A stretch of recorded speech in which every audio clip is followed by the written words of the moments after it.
البنت دي حبت تعرف زميلها في الشغل بباباها، فزميلها كان جايب له هدية فبيقدمها له. فباباها قال له: وليه يا حبيبي مكلف نفسك؟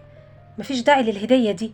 قال له: ولا كلفت نفسي ولا حاجة، ده شوية خضار كانوا عندنا في البيت وكانوا قربوا يبوظوا، انا قلت بدل مرميهم في الزبالة اجيبهم لك تستفاد بيهم. اتفضل. قال له: كتر خيرك يا ابني، واخدهم منه. فهنا زميلته قالت له: خد بالك من كلامك، انت ايه اللي بتقوله ده؟ فسكت كده وقال لها: على فكرة انت مش شبه باباكي خالص، باباكي فيه شبه كبير من الراجل اللي بيجي ياخد الزبالة من عندنا في البيت، هو يقرب لك حاجة؟ قالت له: انت اتجننت، ايه اللي انت بتقوله ده؟ فباباها قال لها: معلش يا بنتي، هو بيهزر. فقالت له: على فكرة انا بابا كمان يجمع ازايز بلاستيك وكراتين، النفايات يعني، ودي حاجة تشرفني، مش عيب فيا، لانه شقي وتعب علشان انا اوصل للي انا وصلت له ده. قال له: طب كويس، ده انا عندي شويه كراتين في الشركه مش عارف اعمل فيهم ايه، بدل مرميهم في الشارع ابقى تعالى خدهم، وما تقلقش تعالى خدهم وهراضيك، هديك فلوس كويسه. فهنا باباها رد عليه وقال له: حاضر يا ابني، هعدي عليك بكره واجيلك، بس مش هاخد منك فلوس، انا اللي هدفع لك تمن الكراتين دول.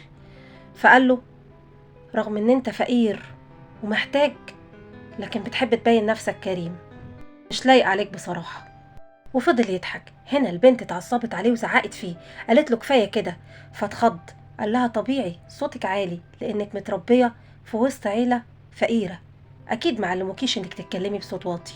قالت له: رغم ان احنا فقراء وان انا متربيه وسط الاسر الفقيره، لكن احسن منك بكتير. اهلي ربوني ازاي اتعامل مع الناس، وازاي اتكلم مع الاكبر مني، ويبقى عندي ذوق، انما انت لا عندك ذوق ولا عندك اخلاق، وغبي كمان.